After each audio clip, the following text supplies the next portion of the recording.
everyone. I'm Elena Armijo, and I'm the founder of the C-Suite Collective. This is a company I created for executive leadership coaching and wellness that supports C-suite executives, entrepreneurs, and founders. Now, more than ever, businesses are running faster and with fewer resources. Burnout, overwhelm, disconnection, and disillusionment are the new norm for teams struggling with an old paradigm.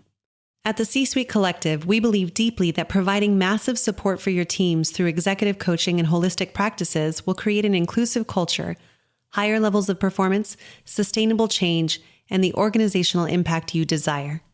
You can find us at the c-suitecollective.com. What dreams have you forgotten about? This is one of the first places I look with clients when they come to me and they're looking at creating what's next in their future. Oftentimes, as we grow older and as circumstances build up and life happens to us, we slowly let go of dreams. So one of the questions I like to ask is, what dreams have you forgotten about? And where can we start to bring them back into your life? One exercise I invite you to try around this is future visioning. So if you're a writer, imagine that you have a magic notebook and anything that you write down in this notebook can come true. So get in a quiet space and again, let go of all the circumstances of your life or anything going on in your life that might prevent that dream for the minute. And simply write out, what would my life look like if I could have everything that I desire? And make the list. If you're not a writer, sometimes I will have my clients draw something out. So I'll imagine a blank canvas where you can sketch or paint out the perfect life that you've been envisioning. So same thing, take some time and get into a space where you can really look at the future and what you see without circumstances. 1 year from today, 2 years from today, or even 6 months from today, whatever time frame feels a little bit uncomfortable for you, but also reasonable. After taking some time to look at this dream that you've created and that you've remembered that you have, I invite you to sit in it and be with the dream, just as it is on this blank canvas or this notebook.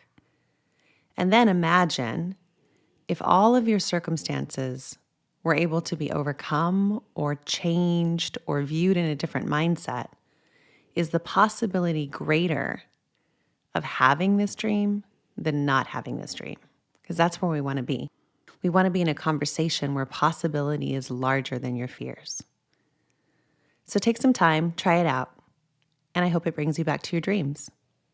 What dreams have you forgotten? We'll look at that in our coaching tip for the week. And today we have with us Tynan Davis, who is an incredible vocalist I know. She won a Grammy for Best Opera Recording with the Boston Modern Orchestra's project Fantastic Mr. Fox. She's toured with Wynton Marsalis at the Jazz at Lincoln Center Orchestra and the 25th anniversary North American tour of Phantom of the Opera. Her solo jazz album, Tynan, is available on most streaming platforms, and it's full of amazing tunes that you'll know and love. I love this woman dearly. I've known her for over 20 years, and she is an incredible light and soul as an artist, but also a leader in the world. We hope you enjoy the episode today, and remember, something powerful resides within you. I'm here to support you in seeing it and creating it. Tynan, thank you so much for being here. You are one of my most favorite people in the world. I remember singing with you long ago, but more than that, I remember your heart and your grace and your wisdom and your compassion. And I'm just so excited to have you here so thanks for being on the show. Thank you for asking me. Yeah. It's so nice to see you. And I remember that. I don't remember much about that gig. I've blocked. Maybe it's more that I've blocked most of that gig, except for those moments with you, like in our little dressing room with our terrible wigs. Yep. And like weird headpieces, just really connecting. And I'm so appreciative of how grounded you are and have been as long as I've known you. So thanks for having me. Thank you. Well, for everybody listening, we have not connected in a long time, and so we're very excited to be here. And so this is going to be very free form, and we're going to flow and just share all the delightful things in the world with you that we learn about each other on the call. So, Tynan, you're an incredible singer. Tell us about what you have coming up next first, because we were talking about that a little bit before we jumped on. Sure. Yeah, next week I'm traveling to Louisville, Kentucky for the very first inaugural performance by a new pro ensemble down there called Artifact Ensemble, Artefact, that some friends of mine formed. And it's a beautiful, beautiful program with Arvo Pärt and Benedict Sheehan, who is one of the co-founders of this ensemble, who's a stunning composer and conductor and dear, dear friend. Mm.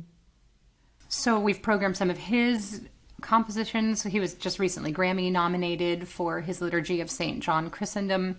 Mm-hmm. So doing some of his pieces. And the big piece on the program is Aaron Copland's In the Beginning, and Benedict has asked me to be the mezzo soloist for that. Woo-hoo. So it's big. It feels big for me. I am simultaneously elated and terrified. It's a really fucking hard sing, yep. And I want to do right by it. I want to do right by it for myself, because I've loved this piece since I was 16 years old, and when I was first introduced to it, and imagined as a high schooler, standing on a stage and singing that, and now I get to do it. Mm-hmm.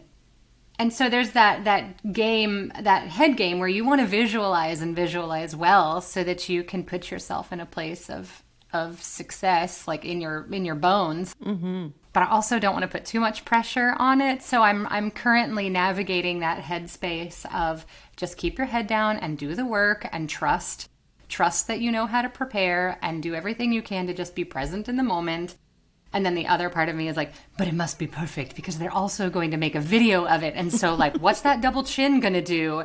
And are you getting that fresh double process? I am tomorrow. Get that good hair appointment. So it's like that game of what am I doing to make it feel so good in my heart for my sense of accomplishment and joy, and then all that other noise that is still part of the gig. That I know that if that's in place, then I can also still focus on being present and making, having musical moments with people I love. So there's just it just is that swirl that happens as you approach a performance. I think that this is sort of universal regardless of your arena. Mm-hmm. But that's where my brain is. Yeah, thanks for sharing so openly and vulnerably off the bat about what's going on, because not only do I think this really resonates for artists in the world right now that are dealing with the things we deal with all the time, in terms of it's like a balance of excellence and all your limiting beliefs and stories. So thank you. Precisely. Thank you for sharing that so well. And I know that other leaders in the world. I feel like... Yeah, sorry, go ahead. No, I was just going to say they resonate with it too, just as you said, in other arenas. I think that's the balance. I just feel like in my life right now, that's the balance beam that I am walking, is just being present to the seemingly bottomless self-limiting beliefs that I often cling to like they are a security blanket. And then wanting to cast them off, and I that's where I've been living, I think, every day for the last several years now. It's really trying to understand the things that I tell myself that make me feel small or make my world small, that I've made up in my own magical mind. And really trying to just wish them well and send them away. And I feel like that's the work that I am thankful that I have a community of friends who are also navigating that balance beam in their lives too. So I feel like this conversation gets a lot of space Yeah, And I you've think set we that just up. keep needing to swim into that. Yeah, thanks for setting that up too. You've set it up as a support system, it sounds like. I know I have a group of girlfriends too where we are constantly sharing about that balance beam. Mm-hmm. Yeah. Yeah. Well, how did you get into singing? Let's go a little bit back. Oh, all right. Well, my mother was a classical musician, and I'm the youngest of four. Mm-hmm. And the only girl. Mm-hmm. And my father, we always joke, he worked for the nuns, was sort of the tagline. He worked for the nuns, and my mother was a musician. So there weren't a lot of resources for babysitters. Mm. And so my mom brought me everywhere with her. Mm-hmm. And she was a pianist. She accompanied choirs and singers. She sang in choirs and she conducted choirs. Mm. And she played at untold number of church services, Saturday nights and Sunday mornings. So my earliest memories are underneath a piano at a ballet studio in San Antonio, Texas, where I would watch the feet of these dancers doing across the floors while my mother accompanied the classes. And then when I was old enough for my arms to reach the music, then I started turning her pages. Mm-hmm. And it was my favorite because it gave me an occupation at church. I'm much better at church when I have an occupation. So I would just turn her pages at the organ and sort of follow along to make sure that I was ready when she would nod her head for me to turn the page. And so it sort of was a process of just learning by osmosis, and it's sort of what I always knew. And her best friend founded the children's chorus in San Antonio. So when I was old enough to join them, she installed me into the children's chorus, and I sang with them until I was a junior in high school. And did all of the sort of things that you do when you're in choir. I got with the children's chorus. I got to travel the world. I went to Europe for the first time, went to Copenhagen, and I busked on the street corner in New Orleans when I was, 12 years old or something. So lots of beautiful firsts through singing. And I was also a volleyball player at the time, and there was a conversation one day that was like 20 years from now, do you think you're going to still be playing volleyball? And I'm like, well, I mean, I'm probably not tall enough to play in college. So yeah, I see where this conversation is going. I had a same conversation with my coach, my volleyball coach. Yeah, they sat me down under the net and said, are you going to sing or are you going to play volleyball? Those are instrumental, right? Those conversations. Yeah. And of course now I have to tell you this funny thing. One of my girlfriends here in the city plays for one of those big city leagues. Yeah. And they kind of had like an open play night. I was like, let me come. Can I please come? I really want to come. Girl, I got recruited. Nice. I got recruited to join a team that night. I have to tell you, my ego. I was like, thank you so much for just like really giving my ego a giant boost. So exactly. I would love to. My mother is no longer on this plane of existence, but I really wanted to tell her, be like, Mom, remember when you asked me if 20 years from now I would still be playing volleyball? Well, guess what? I got recruited. Here I am. They wanted me. So so it was just also was the path of least resistance in a way that I kind of am still processing and curious about, that like I didn't even have to apply for school. I got a letter from the school that said, congratulations, you're accepted. And a lot of the kids from my high school program had gone there. It was just like this little, I was basically at a feeder school for this university, and we knew the voice teacher there already because my high school teacher had studied there. And so I just went the path of least resistance and got a degree in vocal performance. And the hindsight of that is like, there's some trauma, but well, thank you for sharing it, because I think first of all, our stories are so parallel. I know we've talked about that in the past before, but same, right?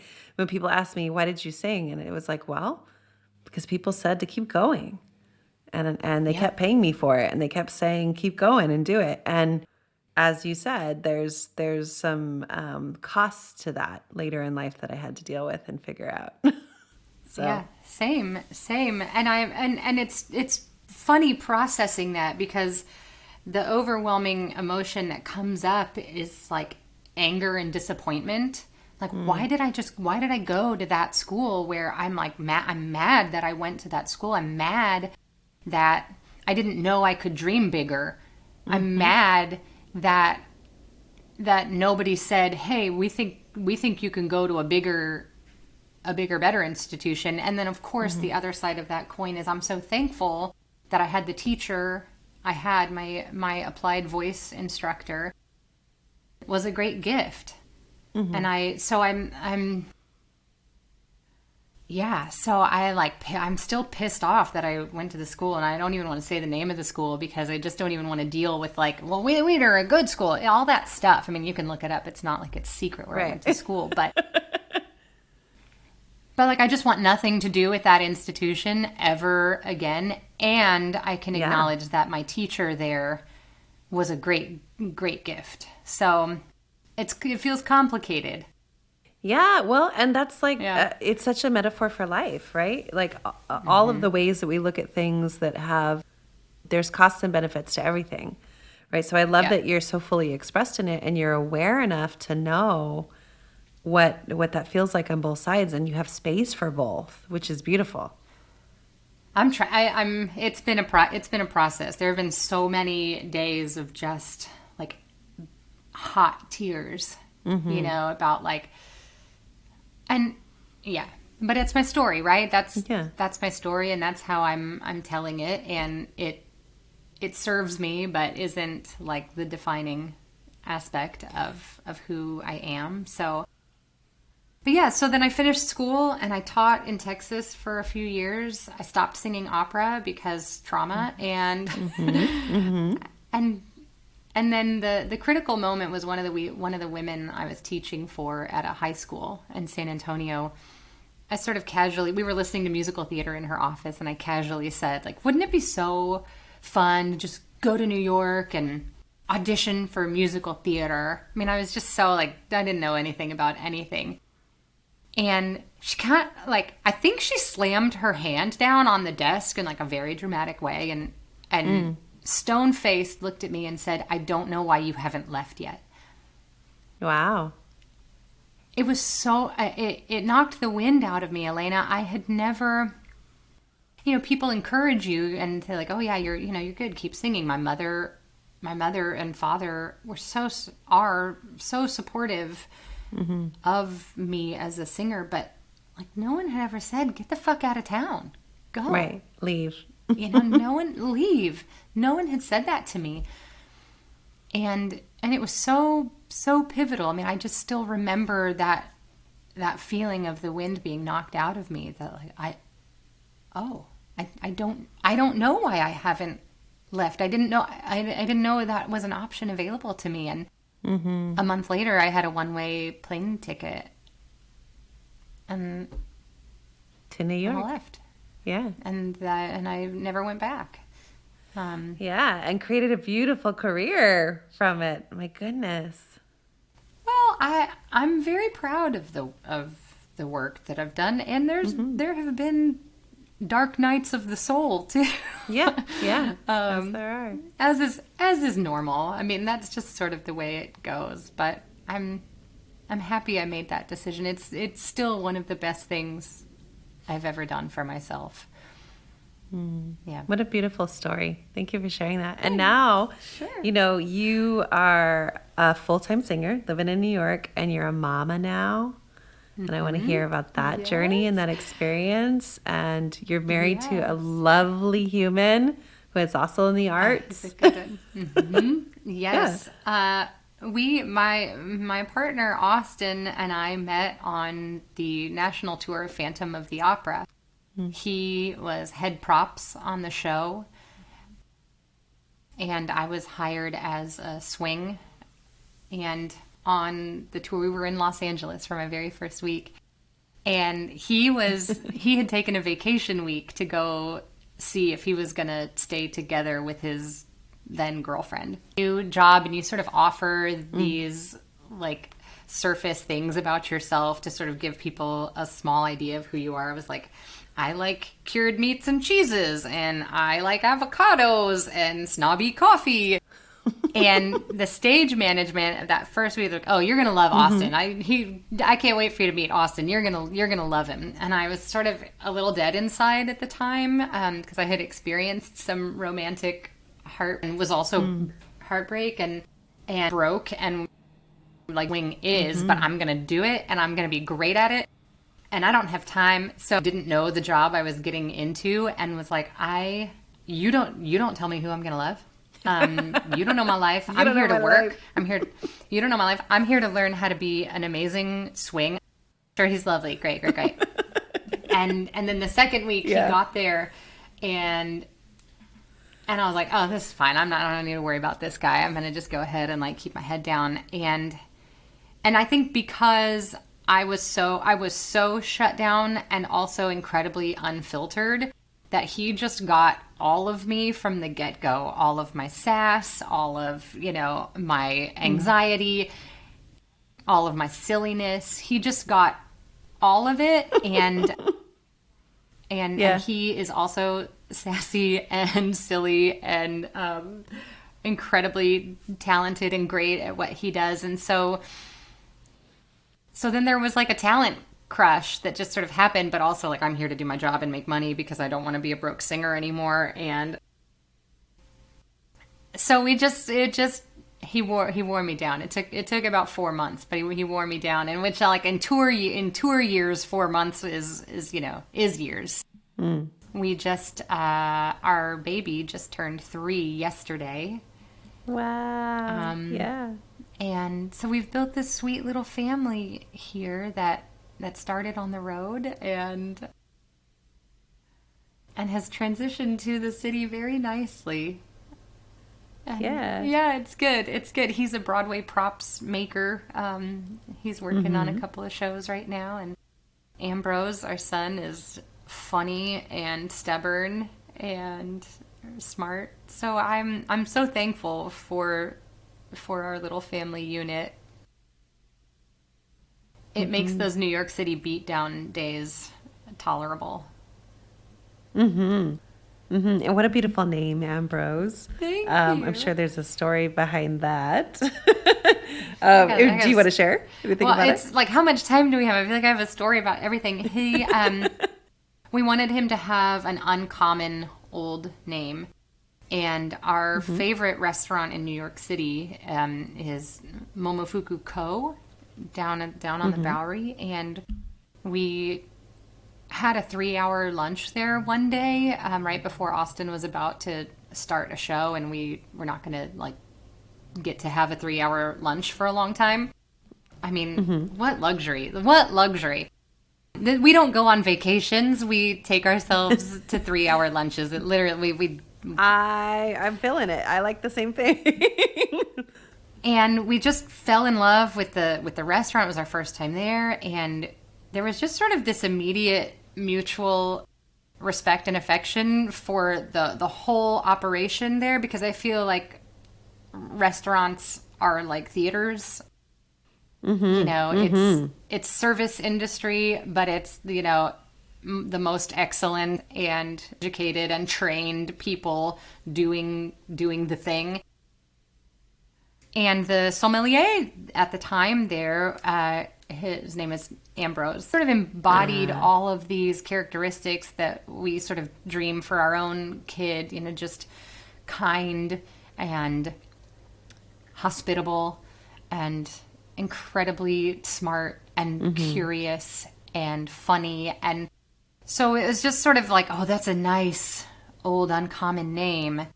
And this is a really excellent person that we know who has that name. Like, okay, let's ask him if he minds if we use his name for our kid. And he did not mind. And so we went with Ambrose. And so it's, I don't know what our Ambrose, who he's going to be, but so far he's funny and kind and and mischievous. So I think he's off to a good start, carrying a good name. Thank you. He's so cute. Thank you. He's such a cutie. Yeah.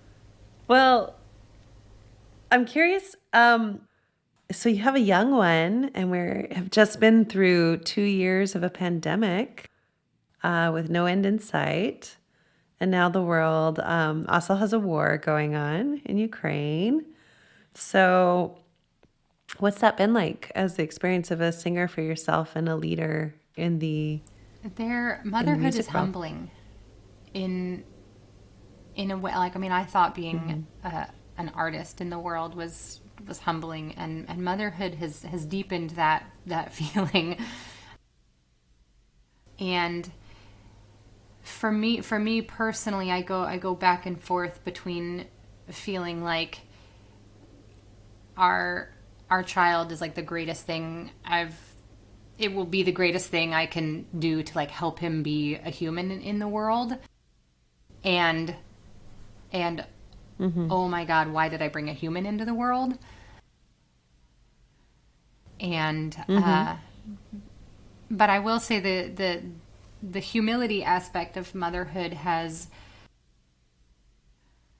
given me a lot of freedom from my perfectionist tendencies, because it just isn't possible. There just isn't psychic space to maintain that without completely unraveling. And I have tried throughout the course of the 3 years to like keep everything together. I mean, the joke is that like I vacuum like 3 times a day, just because trying to maintain some sense of control and tidiness.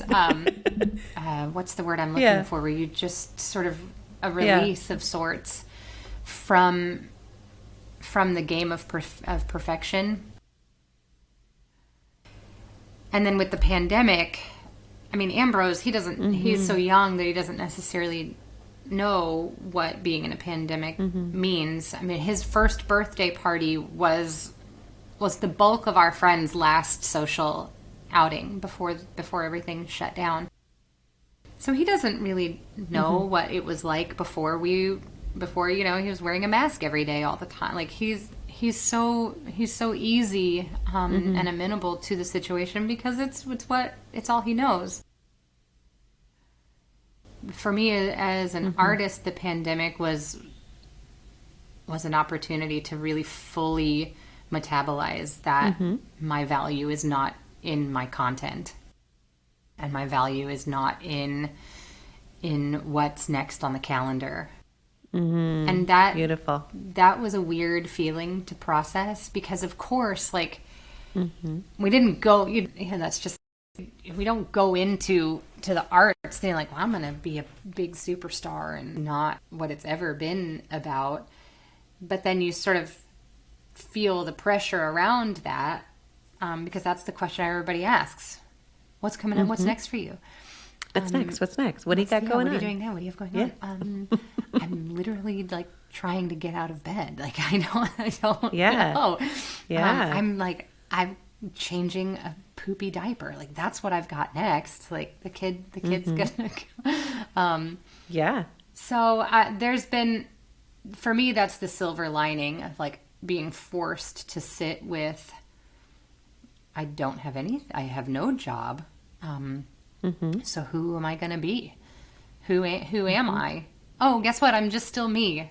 I'm still me. Yep. And everything else is like icing. Okay, I get it now. All right. So I would say that I'm really good at finding the silver lining in situations and making lemonade. And for me, the last 2 years have been that freedom. The freedom from the like, what's next on your calendar? Like, you're only as good as your next job. That mindset. It's like, oh, I don't have time for that bullshit anymore. There's too much terrible stuff happening. Why don't we just take a moment and breathe and remember who we are? It's so beautiful, Tynan. Thank you for sharing it that way. I mean, this is literally every conversation I have with every client in the world or every corporation in the world. And, you know, Erin's a full-time artist as well. I retired myself about 6 years ago, but definitely understand that life. And I really do think the pandemic taught everybody whatever they were fighting from, you know, the battle that they were waging inside their soul, they were forced to reckon with. Yeah. And forced to take a look at. And so it sounds like yours has come out beautifully. Because what a freeing gift. Like, what do you notice now as an artist, having, you know, that space to have processed all that? Yeah, I mean, perfection is boring, right? That's not what anybody's interested in. And as an artist, what I keep coming back to is, so I should tell you this too. One of my, right before, I guess it was in 2018, I started working with a woman who leads in executive reinvention. Nice. And there's a song component to her program.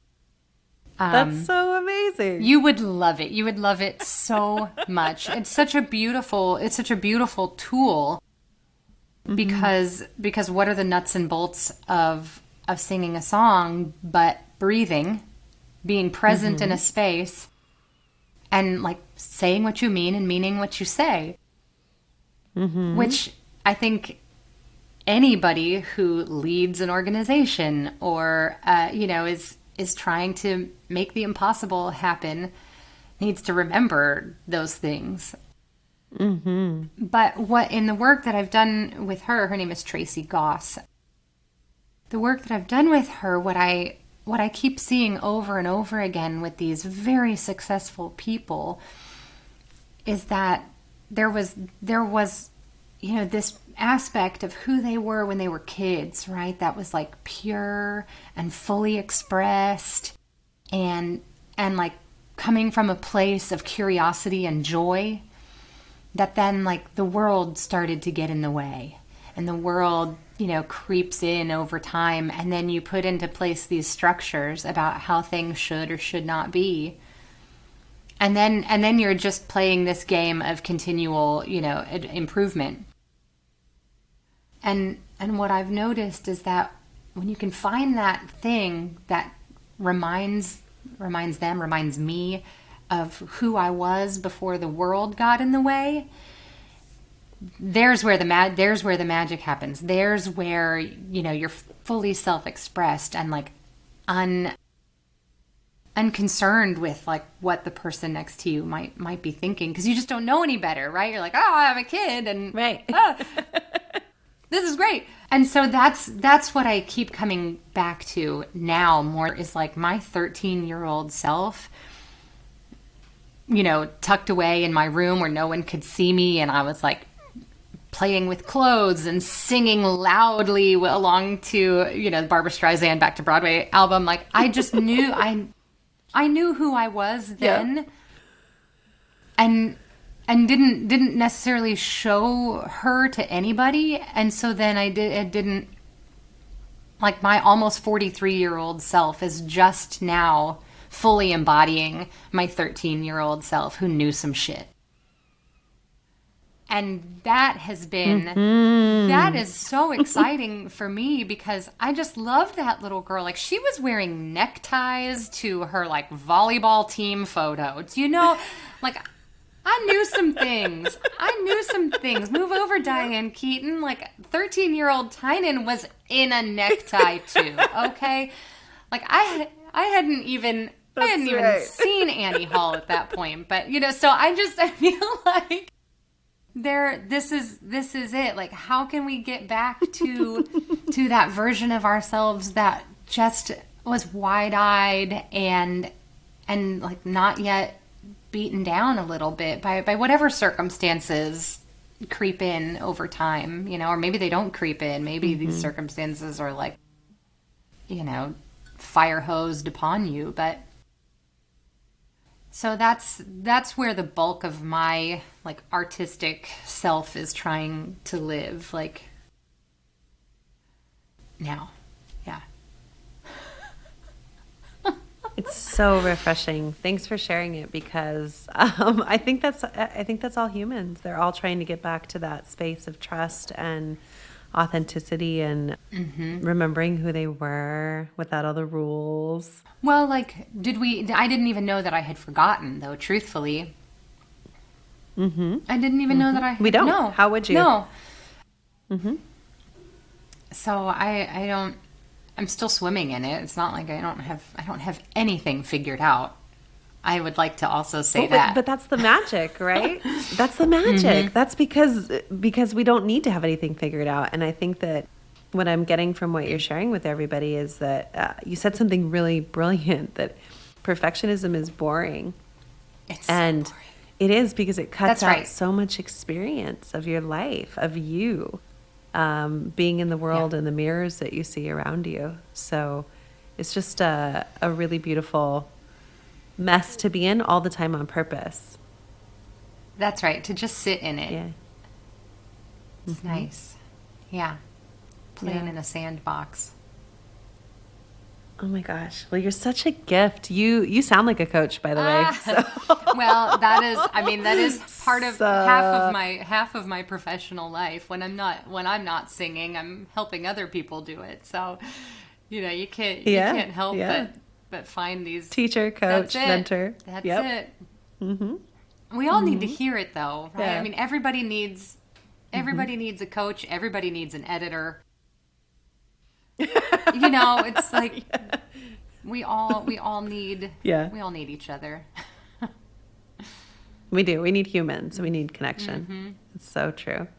Yeah. Oh my goodness. gosh. Well, this has been incredible. I think the last question I have for you is, if you had a megaphone for the world in the next year, what's the thing you would be saying to them? Well, exactly what we just said. We all need each other. We need to see and be seen by one another, and that we need the earth too. We need the earth. We need her to be cared for, and we need to care for each other. And like, I think that's my wish for my child. That's my wish for myself as a mostly grown person, that no matter how old you are, we just want to see and be seen. And so I think, but that takes some time. It takes time and a little space and some breathing, right? Take a deep breath and let someone really see you. Take a deep breath and really see somebody. Yeah, I'm trying. Some days I fail at that, and I, just get really mad at the world. Yeah. But well, and that's human too. Yeah. Right? So take a deep breath and let it flow. Oh my gosh. there it is. Can we just keep Tynan, can we thank just you keep so much. talking? Can we just keep talking and like this cup Yes, of yes, coffee, we will. this cup of coffee will then turn into something else. We'll just keep going. Okay, great. I miss you. I promise we will, but I miss you too. In the meantime, thank you so much for being with us all today and for sharing your gifts and your brilliance and your heart. More than anything, you're such a light for the world. And we will link all your stuff in the notes so that if anybody wants to see her performances or listen to her glorious voice, I highly recommend you do that.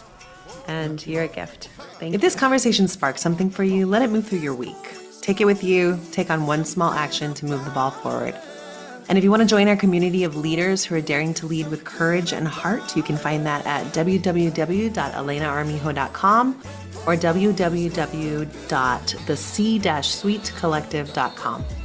I reserve a small number of complimentary 20-minute sessions for leaders who want clarity on what they need and insight into what is getting in the way. The practical next steps that create real movement and results in your leadership journey. So you can schedule a call through the link below. It's in the description. Like, subscribe. Thank you for listening, for showing up, and for doing the work of being human together.